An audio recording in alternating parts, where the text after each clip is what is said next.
మార్గంలో ప్రేరేపించేటటువంటి వాడు పరమాత్మ అయితే బుద్ధి సక్రమంగా పెడుతుంది. అప్పుడప్పుడు మన వాళ్ళు మేము మోసపోయామండి, వాడు ఎవడికో డబ్బిచ్చి మోసపోయామండి, షూరిటీ సంతకం పెట్టి మోసపోయామండి అని అంటున్నారంటే మీ బుద్ధులు సరిగ్గా ప్రేరేపింపబడలేదు. ఏ దౌర్భాగ్యుడో మీ బుద్ధిని సరైన మార్గంలో కాకుండా పనికి మాలిన మార్గంలోకి తీసుకెళ్ళాడు. ఎందుకు తీసుకెళ్ళగలిగాడు అంటే నీలో తేడా ఉంది కనుక. నేను మోసపోయానండి అంటే మోసపోవడం నీ తప్పే, నువ్వు చేసిన అపరాధం ఏదో ఉంది, నీలో పాపం ఉంది, దోషం ఉంది, అందుకే నిన్ను మోసం చేయగలిగాడు వాడు. అందరినీ ఎందుకు మోసం చేయలేకపోతారు? మహర్షులను పాడు చేయడానికి ఎవరన్నా వస్తే మహర్షులు ఎవరన్నా చేయగలిగారా? నిజం చెప్పాలంటే పూర్వం అడవిలో సుదర్శనుడని ఒక ఋషి తపస్సు చేసుకునేవాడు. ఒకరోజు ఆయన దగ్గరికి రాముడు వచ్చాడు. నేను రాముణ్ణి నిన్ను అనుగ్రహించడానికి వచ్చాను, నువ్వు అగస్త్య మహర్షికి సోదరుడివి, రామమంత్రం చేస్తున్నావు కనుక వచ్చాను అనగానే సుదర్శనుడు కళ్ళు విప్పి నువ్వు రాముడివా అని కమండలలో నీళ్లు తలగానే వాడు కాస్త మారీచుడి తమ్ముడిగా మారిపోయాడు.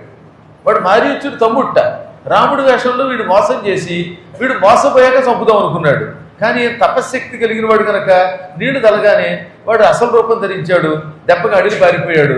ఆ తర్వాత రాముడి చేతిలో తెచ్చాడు. ఇది దండకారణ్యంలో 14,000 మంది కరదోష నదులు తప్పినప్పుడు వీడు కూడా రాముడి మీద గడిపోయాడు. మోసం చేయలేకపోయారు. రాముడి వేషంలో వెళ్ళి సుదర్శనుడిని మోసం చేయలేకపోవడానికి గల కారణం ఏమిటి? సుదర్శనుడి తపశ్శక్తి. అదే నువ్వు మోసపోతున్నావంటే నీ దగ్గర భక్తి లేదు, నీ దగ్గర దృఢ విశ్వాసం లేదు, భగవంతుడిని గురువుని ఎలా పట్టుకోవాలో అలా పట్టుకోవడం లేదు. అక్కడ దెబ్బతింటున్నావు. ఒక్కసారి గురువుగారు మంత్రం ఇవ్వగానే మా గురువుగారి మంత్రం ఇచ్చారండి అని ఇద్దరికి చెబుతారు కొంతమంది, అడిగిన వాడికి అడగని వాడికి. ఇంకేముంది, మంత్రం అంతా పోవట్లే. అందువల్ల ఏమవుతుందన్నమాట, ఉపాసనలో లోపం ఉన్నప్పుడు మాత్రమే మనల్ని సరిగ్గా ప్రేరేపించని వాడు దొరుకుతాడు. నీ ఉపాసనలో నీ భక్తిలో లోపం లేకపోతే నిన్ను సరైన మార్గంలో ప్రేరేపిస్తాడు. అలా ప్రేరేపించినప్పుడే మనం ఏ పనైనా చేయగలుగుతాం. అప్పుడప్పుడు మన వాళ్ళు అంటుంటారు కదా, మా వాడు మంచివాడేనండి, వాడెవడో ప్రేరేపించాడండి, వీడు తాగుబోతుని చేశాడండి అంటే వాడంత బలహీనుడు అనమాట, దౌర్భాగ్యుడు అనమాట వాడు. అదే మందు హర్నాథ్ గుప్తా గారికి ఇస్తే ఎందుకు కూర్చోట్లా? ఆయనకి పట్టుకొచ్చి ఇచ్చారు కంబోడియాలో, మంచి మంచి సీసాలు ఇచ్చారు. ఆ సీసాలకు మోసపోకూడదు. ఇందులో చాలామందికి ఇస్తారు. కావాలంటే ఇప్పుడు మీరు కనుక ఓటేస్తామని చెప్పండి, భస్మాసుర హస్తం పార్టీ మీటింగ్ రోజుకు 2 సీసాలు పంపుతుంది. ఏది ఓటేసేదాకా. ఆ తర్వాత ఇక మీరు ఆ సీసాలు వెనకాతలు పడి మీ ఆస్తి అంతా అమ్ముకుంటారు, అది వేరే విషయం. కాబట్టి అలాంటి వాటికి ఆ ప్రేరేపణకి లొంగకూడదు.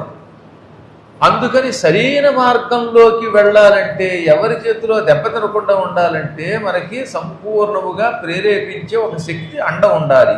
ఆ శక్తి సూర్య భగవానుడు.